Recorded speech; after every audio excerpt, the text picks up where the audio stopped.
Buongiorno, everyone. Welcome back to the Magpie Channel TV.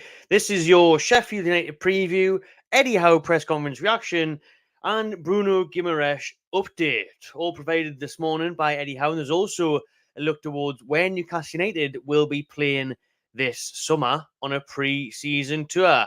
Nice and far away, yet again, if the reports are led to be believed.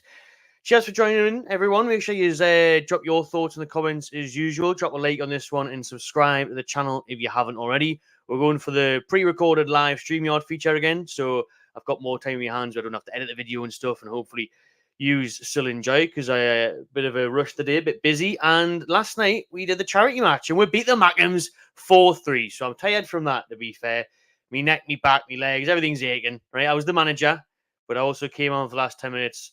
And I was absolutely buzzing with that. Great night at South Shields Arena for Mind Washington Mental Health Charity. And yeah, we ended up smashing the Mackhams 4-3. So it was a great night, great event for charity, and thoroughly enjoyed it. Hopefully many more of those things to come on the horizon. Shout out to everyone that was there, that came to the match and talked to me, wanted pictures and all that. So nice meeting you all. And it was even nicer beating the Mackhams. Lovely stuff. Let's dive into the title of the video then. And that is, Paris Saint-Germain have opened discussions with Bruno Guimaraes' representatives. That's according to several outlets now, and TalkSport put it on their Instagram, to which I replied, bollocks, because I'm not sure that that is the case. Well, I guess I am sure it isn't the case since I said bollocks. I don't believe it. But what we do believe is what has been said today and confirmed by Eddie Howe in the press conference. Now, last night, Fabrizio Romano was reporting this expiry date on Bruno Guimaraes' release clause that it ends on the 30th of June, which is obviously the soft transfer deadline in terms of, for PSR and FFP. You have to balance your books, you have to clear things up by then. So Newcastle have put that release clause in there to expire on that day, on the end of June. Let's just see in particular what Eddie Howe has said regarding this. He says, having that was well planned and structured by the club in a sense that there's sort of a finish point. We don't want constant speculation. It's not healthy for the player or for us. It goes out saying we want to keep him. I want to build around him. His form has been very good. He seems very happy and settled. He'll be thinking about a very busy summer ahead where hopefully we can take the team with him, a big part of it. But we aren't in control of that. So let's see. So there's a few things to digest from that one and pick apart. First of all, I agree with Eddie, where I think it's a very good thing that the release clauses in there by the end of June, because that really does push teams to make a decision and put up the cash by that moment. They know they can get Bruno if they just if the PSG are open talks to them, then they have got the money. Somehow FFP doesn't apply to them. They spunk all the money all the time. They've got the chairman on the board of UEFA and all that. It's very dodgy. We know that by the penalty decision in the Parc des Princes when we were in the Champions League. Very, very corrupt over there.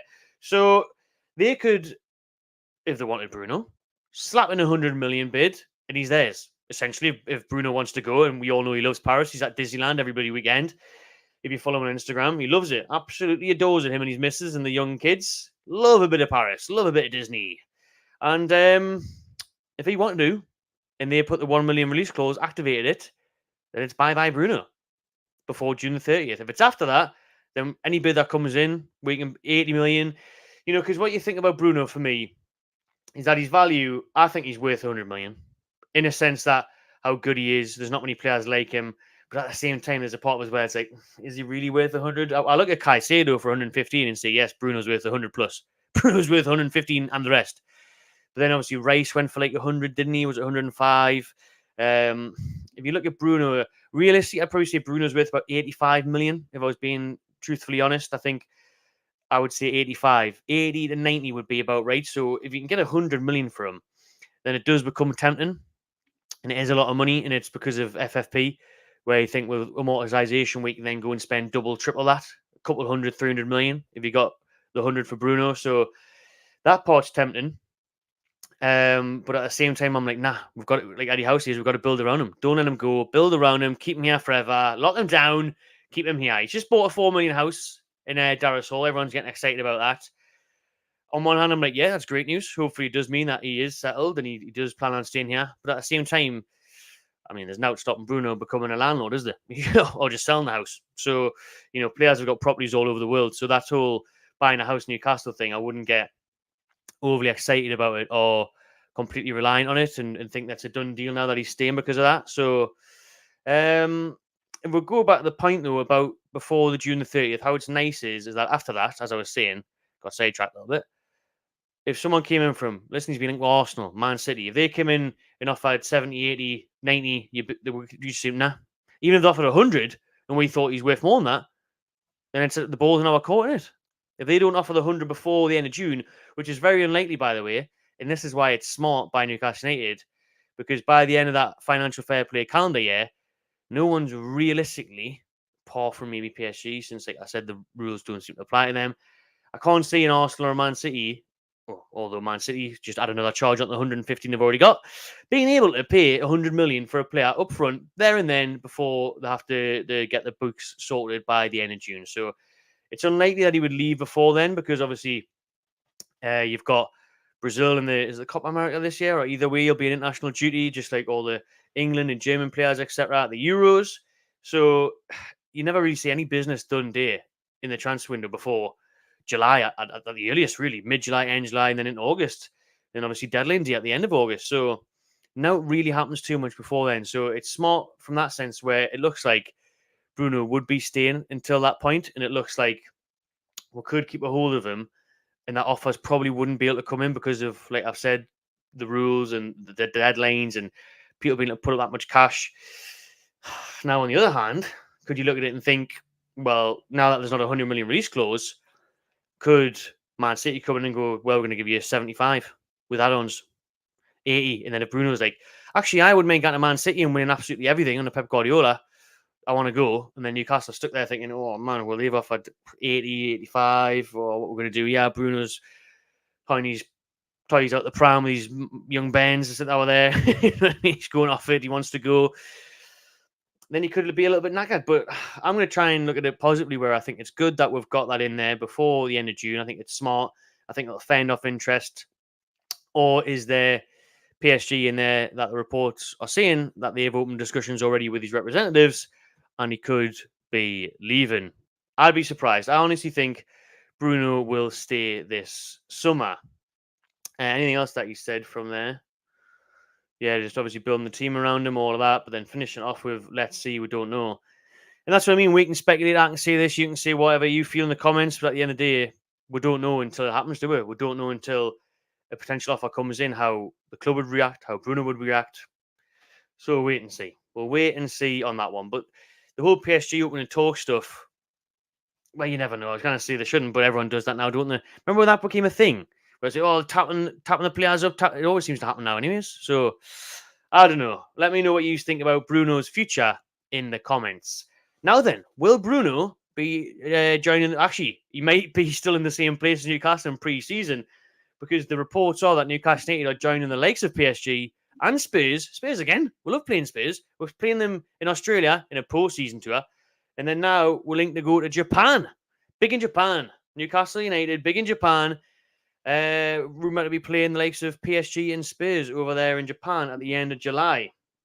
The Chronicle are reporting that now. Japan reports are leaking out all over the place from them, saying that we will be playing Yokohama Marinos and Urawa Red Diamonds like the end of July 31st. So no official confirmation yet if either game has been received. Eddie Howe's asked about it in his press conference and said, oh, he doesn't know yet.